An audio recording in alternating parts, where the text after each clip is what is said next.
Hey, how you doing, guys? Welcome to JoJo Cider Reviews and More. I'm JoJo.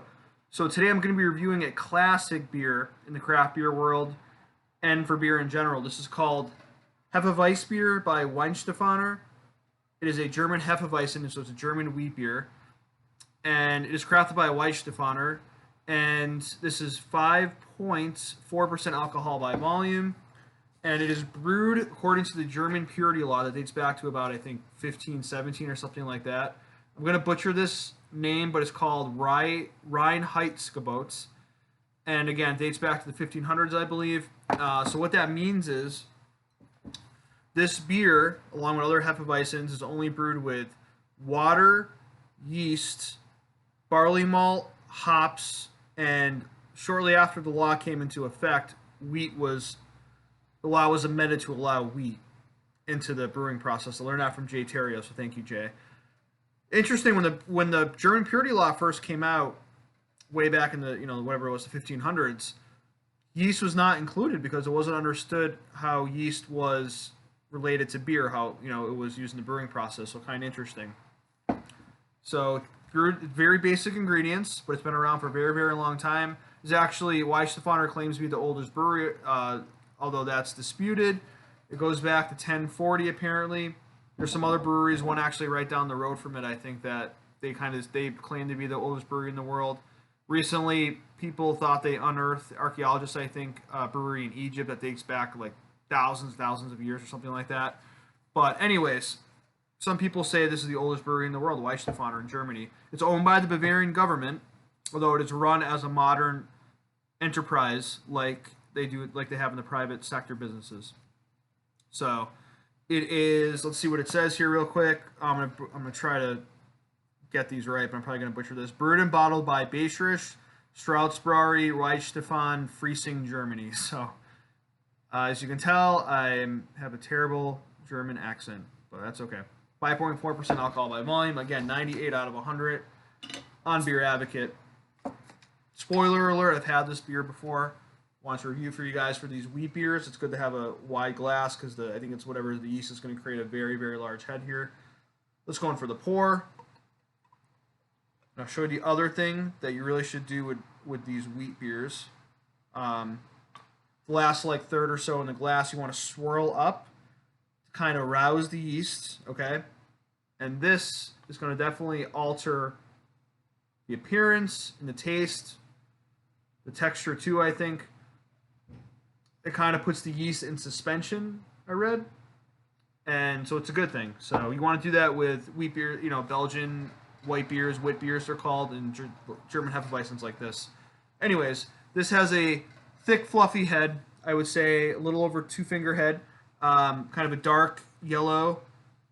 Sometimes beers will look different from my point of view than they do on the camera. In this case, it kind of looks the same here from what I'm seeing anyways. They both look kind of dark yellowish. Slight gold here, or I'm sorry, like a lighter yellow. Yeah, kind of a gold. A lot of bubbles streaming up to the surface. Good head retention.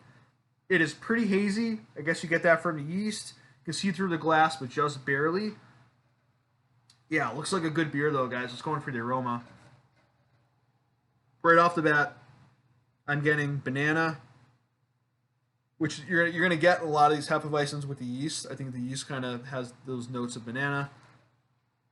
Spiciness, bubblegum as well, which you get a lot. I feel like you get a lot of the bubblegum notes in the Hefeweizens as well. Not really any hops there going on. A little sweet, a little malty. Some spice as well.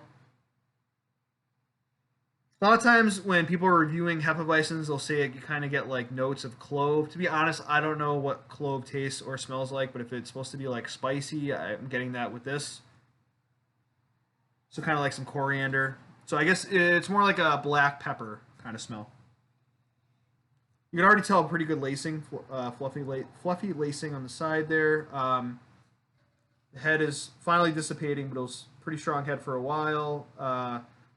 But good lacing right there. Let's go in for the taste, guys. Salute. Oh, man, that is good. Bubblegum. Getting like almost like a buttery taste a little bit. if that makes sense. Very, very. There's a lot of body to it. You know, the mouthfeel is medium. It's a solid medium. You know, you get those bubblegum banana notes like right off the bat there. Very, very bready too. I'm getting it's a malt. It's malty in that it's sweet, but it's also bready in that regard. You know, as far as malty goes. Some black, you know, I get some black pepper there, but to me, I'm really getting the bubble gum, the banana notes, to be honest with you, and very, very bready, like white bread. You know what I mean? Um, almost like a doughy kind of thing, but it's going down very, very smooth at the same time. A little lemony, a little citrus forward. Wow, these are, I mean, such a sessionable beer. You know, there's some body to it, um, but you could really this is a crushable beer. It's great on a summer spring day. Yeah, really good lacing, sticking to the glass there. There's a reason this has been around for a long time now. The brewery itself, they say it goes back to 1040. I don't know when this particular beer was introduced. Yeah, I don't know. I'd be guessing, but you know, it's not as long as the brewery's been around. I don't think, but this is probably one of their most famous ones.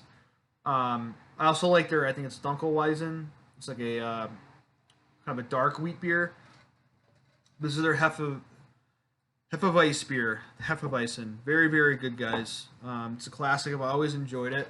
I got this in a 6-pack. Now with these, it's a 11.2% bottle, so not a 12%. So keep that in mind.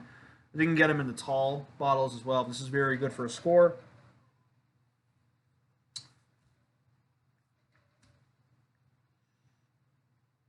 I mean, as far as Hefeweizens are concerned, it's a world class. I'm gonna give it a 97 out of 100.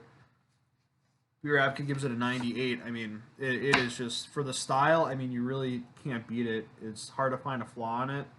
You know, very, very good. If you like a hop kind of bite to it, maybe you wouldn't like this as much, but it is such a good beer. I highly recommend it for any beer drinker, even if you're not into craft beer as much, more into the macros. This is a very easygoing craft beer. You know what I mean? This would be a good kind of gateway beer into the craft beer world, I feel like. Very good. This is, again, Weihenstephaner's Hefeweißbier. 97 out of 100, guys. It is very, very good.